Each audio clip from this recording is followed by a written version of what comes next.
नम्र आपसे जानना चाहूँगा कि जैसे दूसरे मुज़ाकरात के दूसरे दौर के हवाले से जब खबरें सामने आई तो ये भी कयास आराइयाँ शुरू हो गई थी कि ईरान में हार्डलाइनर्स और मॉडरेट्स के दरमियान कोई कशीदगी चल रही है। IRGC और जो सिविल गवर्नमेंट है उनके दरमियान कोई कशीदगी चल रही है, मगर कल ईरान की जानिब से भी इसके ऊपर क्लैरिफिकेशन भी दी गई और CNN की जानिब से एक रिपोर्ट भी शाया की गई है। उसमें बताया गया है कि जो सुप्रीम लीडर मुश्तबा कामनाई हैं वो सीरियसली इंजर्ड हैं और उनके साथ किसी किस्म की जो इलेक्ट्रॉनिक कम्युनिकेशन मीन्स हैं वो इस्तेमाल नहीं किए जा रहे, एक ह्यूमन चेन इस्तेमाल की जा रही है पैगाम रसानी के लिए। तो ये जो गैप क्रिएट होता है यहाँ से कम्युनिकेशन का, इसकी वजह से IRGC जो है वो इन सारे मुज़ाकराती अमल के ऊपर ज़्यादा डोमिनेट नज़र आ रही है। क्या कहेंगे आप इस तासुर के बारे में? अच्छा, आपने अक्सर एक मिसाल सुनी होगी, हमारी वालदा या हमारे घर के अंदर के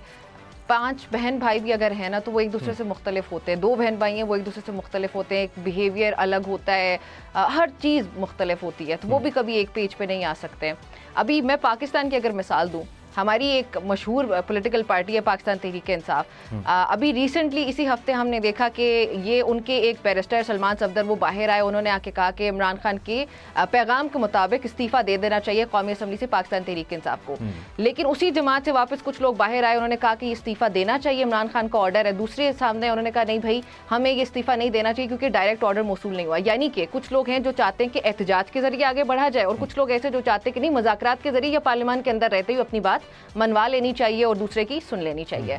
तो कहने का मकसद मेरा ये मिसाल देने का ये था कि हर जगह पे 2 मुख्तलिफ राय रखने वाले लोग या वो ग्रुप ज़रूर मौजूद होते हैं। ये तो फिर बहुत बड़ी जंग है, एक बहुत मैसिव लेवल पे एक जंग चल रही है और वो भी ईरान जैसा मुल्क जो कि आप कह सकते हैं कि उसकी इकॉनमी को भी पंक्चर किया गया, सिर्फ आज नहीं हमेशा से किया गया। फिर उसके अलावा उनका कल्चर, उनका इंफ्रास्ट्रक्चर, हर चीज़ जो है वो मसाइल का शिकार ही रही है। तो ऑफ कोर्स वहाँ पे भी 2 ग्रुप होंगे जो कि ज़रूर चाहते होंगे, एक ये मसालियत वाला होगा, दूसरा मज़ाहमत वाला होगा। अब ये IRGC या हार्डलाइनर्स की बात करें, दूसरी तरफ वो लोग जो चाहते हैं कि डिप्लोमेटिकली सिर्फ आगे बढ़ा जाए, तो उनकी आपस में ज़रूर बातचीत होती होगी। लेकिन जो तीसरा एलिमेंट है लीडरशिप का, और लीडरशिप वाली बात भी मुझे बिल्कुल दुरुस्त लगती है कि ह्यूमन चेन का जो है वो इस्तेमाल किया जा रहा है, क्योंकि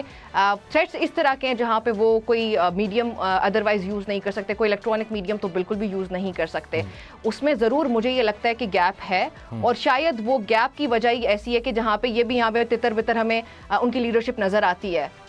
और शायद ईरान के अंदर इस तरह की आवाज़ें भी सुनाई देती हों जो ये जो अमेरिका की तरफ से कहा जाता है कि इनकी तो लीडरशिप खुद एक पेज पे नहीं है, तो वो तो कभी नेचुरली हो भी नहीं सकती है। लेकिन जो डोमिनेट करने की बात है वो ऑफ कोर्स अभी हार्डलाइनर्स कर रहे हैं, IRGC ही कर रही है या हार्डलाइनर्स जो हैं वो करते हुए नज़र आ रहे हैं, क्योंकि अगर ये डोमिनेट ना कर रहे होते तो फिर तो ईरान अभी तक टेबल के ऊपर आ चुका होता डेस्परेटली। लेकिन इसमें जो मुझे एक अच्छी बात लगती है ईरान की तरफ से उनकी स्ट्रेटजी के हवाले से, वो ये है कि उनके पास ये मौका है अपनी ज़्यादा बातें मनवा लेने का, तो वो हार्ड लाइन लेके अपनी ज़्यादा बातें मनवा सकते हैं। लेकिन उसके लिए रिस्क भी बहुत ज़्यादा है कि अगर वो ना मनवा पाए तो फिर उनको कॉन्सिक्वेंसेस बहुत बुरे बेयर करने पड़ सकते हैं।